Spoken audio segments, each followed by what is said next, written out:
Hello, नमस्कार मंडळी, कसे आहात तुम्ही सगळे? आशा करते मजेत असाल आणि तुमची तब्येत ठणठणीत असेल.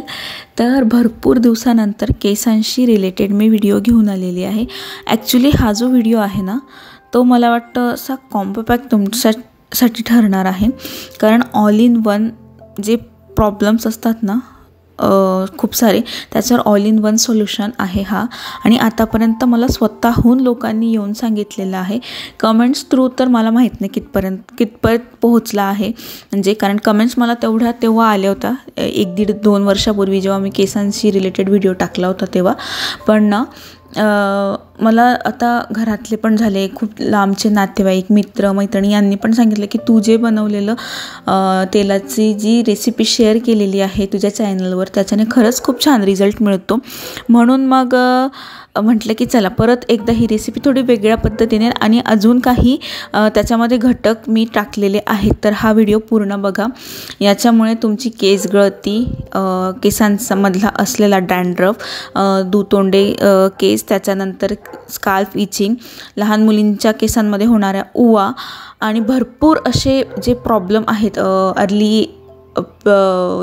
अर्ली ग्रे होतात ना केस, लवकर ग्रे होतात, तर त्याच्याशी रिलेटेड पण आपण याच्यामध्ये घटक टाकलेले आहेत की ते नको व्हायला. आणि केसांवर शाईन येण्यासाठी, केस फ्रिजीनेस निघून सिल्की होण्यासाठी कुठले घटक आपण टाकलेले आहेत आणि काय काळजी घ्यायची आहे, ह्या सगळ्या टिप्स मी याच्यामध्ये दिलेल्या आहेत. तर व्हिडिओ अजिबात स्किप करू नका. थोडा लेंदी झालेला आहे व्हिडिओ, पण एकूण एक स्टेप जर बारकाईने फॉलो केली ना तर 100% रिझल्ट मिळतो.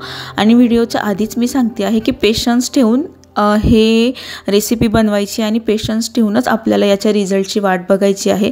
पण मी खात्रीशीर सांगते की 100% तुम्हाला याचा रिझल्ट मिळणार आहे. सो व्हिडिओ पूर्ण बघा आणि चॅनलवर नवीन असाल तर आठवणीने चॅनल सबस्क्राईब करा. तर बघा, 250 ml आपल्याला कुठलंही कोकोनट ऑइल घ्यायचं आहे. तर माझ्याकडे पॅराशूटचं, मी तेच वापरते आहे लहानपणापासून, तर मी पॅराशूटचं ऑइल घेते आहे या ठिकाणी. आणि हे मला काहीतरी 88ला मिळालेलं होतं. मी ग्रॉसरी घ्यायला गेलेली होती तेव्हा. डीमार्टला पण ऑफरला बाय 1 गेट 1 अशा ऑफर असतात, तर तुम्ही तिथूनही आणू शकतात. शेवटी जेव्हा हे तेल बनतं ना, तर किती रुपयांमध्ये आपल्याला रिझल्ट मिळतो आहे घरच्या घरी इतकं छान तेल, ते मी सगळं तुम्हाला ओव्हरऑल कॉस्टमध्ये सांगते. त्याच्यानंतर एक लोखंडाची कढई घ्यायची आहे आपल्याला आणि त्यात हे तेल टाकून घ्यायचं आहे.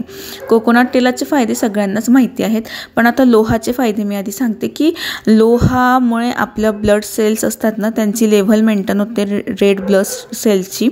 आणि पुरेशा प्रमाणात आपल्या केसांना लोहा मिळालं तर आपले हेअर्स हेल्दी होतात. त्यानंतर याच्यामध्ये दुसरा महत्त्वाचा घटक आपल्याला टाकायचा आहे, तो म्हणजे कडुलिंबाची पालं. आजपर्यंत कडुलिंबाची पालं टाकून तेल बनवलेला व्हिडिओ मी बघितलेला नाही आहे, पण आपण वापरतो जे बाहेरचे ब्रँडेड ऑइल असतात ना त्याच्यामध्ये, पण ते केमिकल असतात, यात आपलं केमिकल नसेल. तर कडुलिंबामध्ये अँटी इन्फ्लामेटरी, अँटीमायक्रोबायल, नंतर टॉक्सिक, अँटीऑक्सिडंट प्रॉपर्टीज असतात की ज्यामुळे आपला स्काल्प जो आहे त्याच्यामध्ये इन्फेक्शन होत नाही आणि उवा जिवा पण होत नाही. तसंच आपल्याला या ठिकाणी कपूर घ्यायचा आहे. तर मी या ठिकाणी भीमसेनी कपूर घेतलेला आहे. 4-5 वड्या घ्यायच्या आहेत. बघा, आता कपूरमुळे काय होतं, अँटी फंगल कंटेंट असतात कपूरमध्ये, ज्यामुळे आपल्या स्काल्पमध्ये होणारी खाज कमी होते, फंगल होत नाही आणि यामुळे डॅन्ड्रफ पण होत नाही. आपण खाज केली, आता हिवाळ्याच्या दिवसांमध्ये ड्राय होतो, मॉइश्चर कमी आणि आपण खास करतो, तर मग त्याच्यामुळे कोंडा निर्माण होतो, डॅन्ड्रफ निर्माण होतो आपल्या केसांमध्ये. म्हणून मग काय करायचं आहे, आपल्याला या ठिकाणी भीमसेनी कपूर घ्यायचं आहे आणि खूप बेस्ट रिझल्ट आहे. आणि प्लस याच्यामुळे आपलं जे हेअर ऑइल आहे त्याला एक चांगला असा ॲरोमा मिळणार आहे. त्याच्यानंतर गुलाबाच्या पाकळ्या, तर हेअरमध्ये मॉइश्चराईज राहण्यासाठी, इचिंग होत असेल ती कमी करण्यासाठी या ठिकाणी गुलाबाचं एक रेड कलरचं फूल, गावरानी गुलाब असेल तर उत्तम, नसेल तर तुम्ही रेड कलरचं गुलाब टाका. रेड कलरचंच गुलाब या ठिकाणी मला तरी वाटतं चांगलं आहे. त्याच्यानंतर गुलाबाचा अजून एक फायदा असा आहे की आपल्या स्काल्पला थंडावा पण बऱ्याचदा मिळतो. कधी कधी ना इचिंगमुळे आग होत असते तर ती कमी होऊन जाते याच्यामुळे. म्हणून गुलाबाच्या पाकळ्या आपल्याला या ठिकाणी टाकायचं आहे. रोज वॉटर आपण फेससाठी वापरतो, पण रोज वॉटर आपण हे हेअर्ससाठी वापरू शकत नाही. म्हणूनच मी या ठिकाणी जे आहे गुलाबाच्या पाकळ्या घेत आहे. तर छोटे गुलाब असेल तर 2 घ्या आणि मोठं गुलाब असेल तर अशा पाकळ्या करून घ्यायच्या. त्याच्यानंतर आपल्याला घ्यायचे आहे लसूण. येस, लसूणही खूप मस्त असं इन्ग्रेडियंट आहे, चांगलं कंटेंट आहे आपल्या कंटेंटमध्ये घटक आहे आपल्या केसांसाठी. याच्यामुळे डॅन्ड्रफ कमी होतो. त्याच्यानंतर फॉल रिड्यूस कमी होऊन जातो. रिड्यूस म्हणजेच कमी होणं, सॉरी. तर हेअरफॉल रिड्यूस होतं आणि हेअर ग्रोथ होते. तर लसूणाच्या जास्तीत जास्त पाकळ्या टाका असं नाही, तर 2च पाकळ्या टाकायच्या आहे. कारण लसूण हा खूप स्ट्रॉंग असतो, त्याच्यामुळे 2च पाकळ्या टाकायच्या. त्याच्यानंतर आपल्याला टाकायचं आहे ते म्हणजे कढीपत्ता. कढीपत्ता हा वरदानच आहे. कढीपत्त्यामध्ये असे काही न्यूट्रिएंट घटक असतात जे व्हायटॅमिन बी आणि प्रोटीनसारखे काम करतात, ज्यामुळे आपले हेअर फॉलिकल्स ॲक्टिवेट होतात आणि हेअर ग्रो व्हायला सुरुवात होते. त्याचबरोबर केस गळती थांबवण्यासाठी आणि केसांची चमक वाढवण्यासाठी सुद्धा कढीपत्त्याची मदत होते. आपला स्काल्प एक्सफोलिएट करतं आणि स्काल्पचे ब्लड सर्क्युलेशनही प्रॉपर होते कढीपत्त्याच्या वापरामुळे. तसंच केसांचं जे फ्रिझीनेस असते ना ती कमी होऊन जाते आणि हेअर जे आहे ते स्मूथ होतात. सगळ्यात महत्त्वाचे कढीपत्त्यामध्ये असलेले मायक्रो न्यूट्रिएंट घटक जे आहे ते सेलिनम, आयरन, फॉस्फरसच्या बरोबरीचे आहे. त्यामुळे आपल्या केसांचं अकाली पांढरे होणं म्हणजे ग्रे हेअर्स जे होतात, अर्ली ग्रे हेअर्स आता लहान मुलांमध्येही बघायला मिळत आहेत आपल्याला, आपले तर होतातच तर ते कमी होत असतात आणि ते कधी कधी स्टॉपही होऊन जातात होणे. आत्ता नंतर सगळ्यात महत्त्वाचा घटक आवळ्याचं सीझन आहे, तर आवळा हा टाकायचाच आहे आपल्याला. तर 1 आवळा घ्यायचा आहे 250 ml याला तेलाला. बाकी सगळ्या इन्ग्रेडियंट्सचं हे मी मेजरमेंट आहे डिस्क्रिप्शन बॉक्समध्ये देते आहे, तिथून तुम्ही घेऊ शकतात. तर या ठिकाणी 1 आवळा घ्यायचा आहे, कापून घ्यायचा आहे. आवळ्यामध्ये व्हायटॅमिन सी असतं आणि व्हायटॅमिन सी हे आपल्या केसांसाठी खूप जास्त गरजेचं आहे, खूप महत्त्वाचं घटक आहे, ज्याच्यामुळे हेअरफॉल रिड्यूस होतात. त्याच्यानंतर स्काल्प स्ट्रॉंग होतो आपला आणि जर स्काल्प स्ट्रॉंग असेल ना तरच आपले हेअरसुद्धा स्ट्रॉंग होतात. त्याच्यामुळे आवळा आपल्याला टाकायचाच आहे. आवळ्याचं ज्यूसही तुम्ही रेग्युलर घ्या. आवळा, कढीपत्ता आणि अद्रक याचं ज्यूस रेग्युलर घेतलं ना 1 महिन्यात केस गळती थांबते. दोघं पद्धतीने आवळ्याचा वापर करा, कारण सीझन सुरू आहे, भरपूर प्रमाणात आवळे बाजारात येत आहेत. तर त्यामुळे आवळा खाण्यातही घ्या आणि बाहेरून लावण्यातही घ्या. केस गळती नक्की थांबणार आहे. नंतर व्हायटॅमिन ई आपल्याला या ठिकाणी वापरायचं आहे. व्हायटॅमिन ईच्या कॅप्सूल बाजारामध्ये उपलब्ध आहेत. तर याच्यामुळे जे आहेत आपले हेअर स्ट्रॉंग होतात. त्याच्यानंतर हेअर रिपेअर करायला मदत होते, केसांची चमक वाढते, लवचिकता वाढते. आता 3 कॅप्सूल मी टाकते आहे. तुम्ही 4 ते 5 टाकू शकतात, पण मला असं वाटतं 2 ते 3 कॅप्सूल इनफ असतात. तर एवढ्या कॅप्सूल तुम्ही टाकायच्या आहे. कुठल्याही मेडिकल शॉपला याचं 40-45 रुपयाला 10 कॅप्सूल्सचं पाकिट मिळून जातं तुम्हाला. बॅकग्राऊंड जो साऊंड येतो आहे तुम्हाला डॉग बार्किंगचा, त्यासाठी एक्स्ट्रीमली सॉरी. तर आता ह्या कॅप्सूलनंतर अजून एक मेन घटक आपल्याला टाकायचा आहे, ते म्हणजे कॅस्टर ऑइल. तर बापरे, कॅस्टर ऑइलबद्दल काय बोलावं, घटकच इतका भारी आहे ना हा. ऑल इन वन घटक आहे हा. पण फक्त कॅस्टर ऑइल आपण आपल्या केसांना लावू शकत नाही, म्हणून कमी प्रमाणामध्ये तेलात टाकून आपण त्याचा वापर आपल्या केसांसाठी करू शकतो. पण याच्याने जर मसाज केला ना तर स्काल्प स्ट्रॉंग होतो, डॅन्ड्रफ कमी होतो, केसांची शाईन वाढते. त्याचबरोबर आपले केस जे आहेत ते सिल्की दिसायला लागतात. भरपूर जणांना सिल्की केस आवडतात, मलासुद्धा आवडतात. तर जर सिल्की केस हवे असतील तर नाहीच तुम्हाला हे हेअर ऑइल बनवणं जमलं तर तुम्ही आठवड्यातनं एकदा कॅस्टर ऑइलने मसाज करा. पण कॅस्टर ऑइल खूप स्टिकी असतं, खूप घट्ट असतं, तर ते इझिली आपल्या केसांमधनं निघत नाही. त्याचा उलटा इफेक्टसुद्धा होऊ शकतो की ते केसांमध्ये चिटकून राहिलं, प्रॉपर शॅम्पू नाही झाला तर डस्ट बसते केसांमध्ये, डॅन्ड्रफ डॅन्ड्रफ होऊ शकतो किंवा मग स्काल्प डॅमेज होऊन हेअर फॉल वाढू शकतो. त्याच्यामुळे एक काम करायचं, 1 ते 2 चमचा हे जे हेअर ऑइल आहे कॅस्टर ऑइल आहे ते टाकायचं आहे. तर कॅस्टर ऑइल झाल्यानंतर मेथीदाणा आपल्याला या ठिकाणी घ्यायचा आहे. मेथीदाणा हे खूप कॉमन होम रेमेडी आहे असं म्हटलं जातं. तर खरंच खूप कॉमन हेम रेमेडी आहे ही आपल्या केसांसाठी. बघा, एकच मेथीदाणा आहे, त्याच्यामुळे डॅन्ड्रफ कमी होतं. स्काल्पशी रिलेटेड जे काही इश्यू असतील लाईक इचिंग, त्याच्यानंतर इन्फेक्शन, हे सगळं कमी होतं. हेअर लॉस कमी होतो. त्याच्यानंतर स्मूथनेस वाढते केसांची, स्ट्रेट दिसतात केस, फ्रिझीनेस कमी होते, चमक वाढते केसांवरची, त्याच्यानंतर लवचिकता वाढते. खूप सारे याचे बेनिफिट्स आहेत मेथीदाण्याचे. सो आपल्याला इथे मेथीदाणा स्किप अजिबात करायचा नाही आहे. मी तर म्हणेल एकही घटक तुम्ही स्किप करू नका.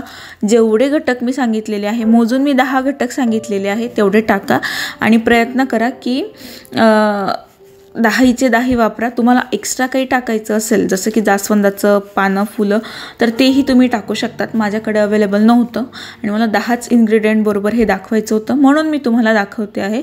सो मेथीदाणा हा तुमच्या तेलामध्ये कंपल्सरी असलाच पाहिजे. काही घटक आहेत जे कंपल्सरी आहेत, ऑलमोस्ट सगळेच कंपल्सरी आहेत ॲक्च्युली. तर मेथीदाणा झाल्यानंतर सगळ्यात मेन घटक जो आहे तो म्हणजे कांदा. कांद्याविना तेलच नाही असं मला वाटतं. कांद्याचं तेल हे खूप मोठं सोल्युशन आहे हेअर प्रॉब्लेमवर. कारण बघा, कांद्याचा रस आपल्या टाळूवरील ब्लड फ्लो वाढवतं आणि जे हेअर फॉलिकल्स असतात त्यांना न्यूरिश करतं. त्यामुळे आपले हेअर्सची खूप ग्रोथ व्हायला लागते.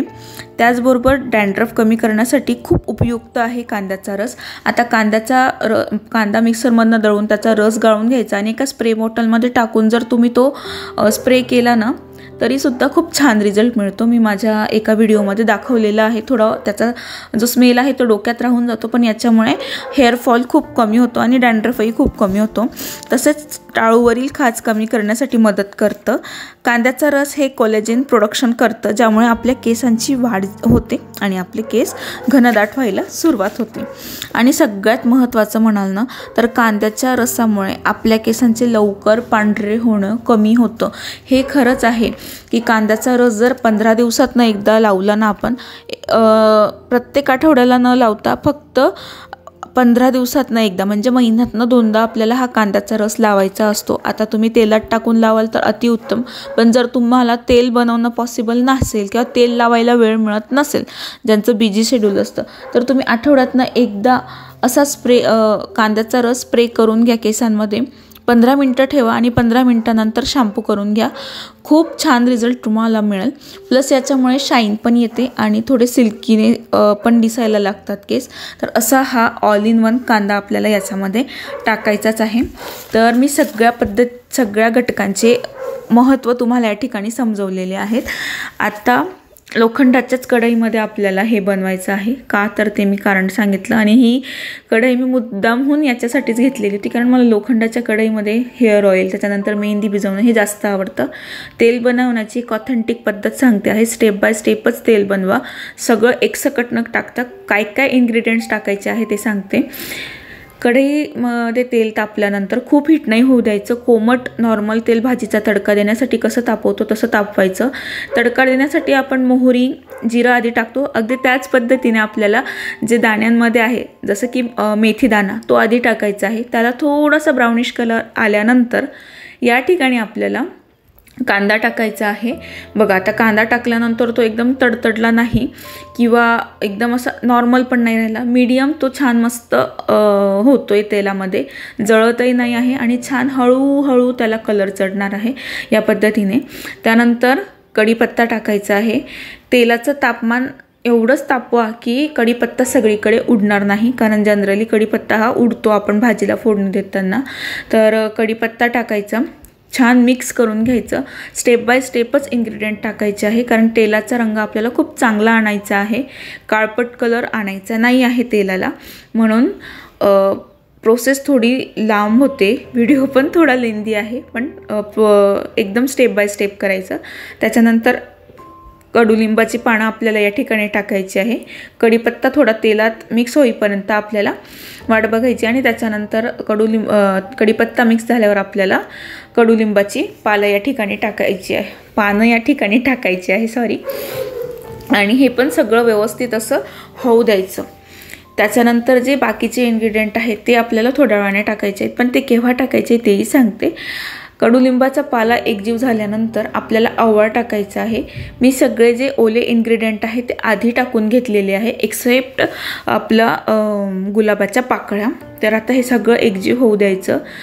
मी फोडणी म्हणजे तेलात हे इन्ग्रेडियंट टाकताना अजिबात तेल इकडे तिकडे उडलेलं नाही।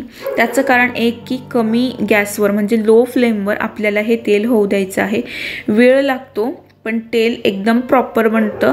सगळ्या घटकांमध्ये जो काही रसकस असतो तो सगळा रसकस तेलामध्ये उतरवायचा आहे, ना की आपल्याला ते जाळून त्यातले जे जीवनसत्व आहेत ते नष्ट करून टाकायचे आहेत। म्हणून अगदी व्यवस्थित पद्धतीने आणि पेशन्स ठेवून हे तेल आपल्याला बनवायचं आहे। जवळजवळ अर्धा ते पाऊण तासात बारीक आचेवर हे जे तेल आहे ते व्यवस्थित तयार होऊन जातं आणि याचा ॲरोमा इतका छान येत होता ना, राहून मला या तेलाजवळ जावंसं वाटत होतं आणि म्हणूनच मी थांबलेली होती। आणि आपणही मधून चेक करायचं, कारण जळतंय की नाही ते बघायचं आहे। बारीक गॅसवरही बऱ्याचदा ज्या पदार्थ असतात ते जळून जातात, त्याच्यामुळे आता याचा आवाज कसा येतोय ते बघा। तर खूप असा जळायचा किंवा त्याचा आवाज येत नाही आहे। बारीक आचेवर हे बनवते आहे त्याच्यामुळे याचा जो आवाज आहे तो व्यवस्थित येतोय। आता हे जे घटक आहेत ते व्यवस्थित ब्राऊन झाल्यानंतर त्याच्यामध्ये व्हिटॅमिन ई कॅप्सूल जे आहेत 3 ते टाकायचे आहेत। कुठेच तुम्हाला हे जे घटक आहेत ते जळालेले दिसत नाहीये। रंग अगदी व्यवस्थित दिसतोय तेलाचा सुद्धा आणि जे घटक आहेत त्यांचा सुद्धा। त्यानंतर कॅस्टर ऑइल साधारणतः 1 चमचा पोहे खायचा एवढंच टाकायचं आहे। जास्त कॅस्टर ऑइल आपल्याला टाकायचं नाही आहे याच्यामध्ये, का कारण ते घट्ट असतं आणि ते चिटकून राहिलं निघालं नाही तर अजून साईड इफेक्ट्स होतील त्याच्यामुळे। त्यानंतर याच्यामध्ये आपल्याला कपूर टाकून द्यायचा आहे। कपूर हा लवकर जळत नाही, भीमसेनी कपूर जर तुम्ही वापरत असाल तर, पण तो तेलात टाकल्यानंतर विदिन अ सेकंड विरघळला, खूप लवकर विरघळून गेला तो तेलामध्ये। मलाच आश्चर्य वाटलं। मी याआधी साधा कापूर यूज केलेला होता जेव्हा तेल बनवलं होतं तेव्हा, पण म्हटलं भीमसेन कापूर ट्राय करावा, तर तो लगेच विरघळला। त्यानंतर सगळ्यात शेवटी गुलाबाच्या पाकळ्या टाकायच्या आहे। तर ही ॲज अ टेस्ट पण असते, जसं की आपण तूप बनवताना तुळशीचं पान टाकून चेक करतो की तूप झालेलं आहे की नाही, अगदी त्याच पद्धतीने मी सगळ्यात शेवटी टेस्ट घेण्यासाठी की माझं जे तेल मी बनवते आहे ते झालेलं आहे की नाही ते बघण्यासाठी सगळ्यात शेवटी या फुलांच्या पाकळ्या टाकल्या आणि तेल बारीक आचेवर एकदम परफेक्ट झालेलं होतं। गुलाबाच्या पाकळ्या टाकताच बरोबर थोड्याशा वर आल्या तडतडून आणि त्यांचा रंग बदलला, काळा नाही झाला रंग आणि खूप सुंदर रंग त्याला आला। तर असा आवाज आला पाहिजे, म्हणजे या पद्धतीने ते कुरकुरीत झाले पाहिजे जे काही इन्ग्रेडियंट आहे ते सगळे। त्यानंतर तेल थंड होऊ द्यायचं, गॅस बंद करायचा, तेल थंड होऊ द्यायचं आणि एखादी बरणी घ्यायची, काचेची घ्या, प्लास्टिकची घ्या। माझ्याकडे आता ही अवेलेबल आहे, इतकी सुंदर नाही पण आता मला फक्त स्टोअर करायचं आहे त्याच्यामुळे तुम्ही काचेच्या बरणीतही हे तेल स्टोअर करू शकता। एक गाळणी घ्यायची, चहा गाळायची आणि त्याच्यात या पद्धतीने हे सगळं तेल व्यवस्थित भरून घ्यायचं आहे। हळूहळू का होईना मस्त हे तेल भरलं जातं।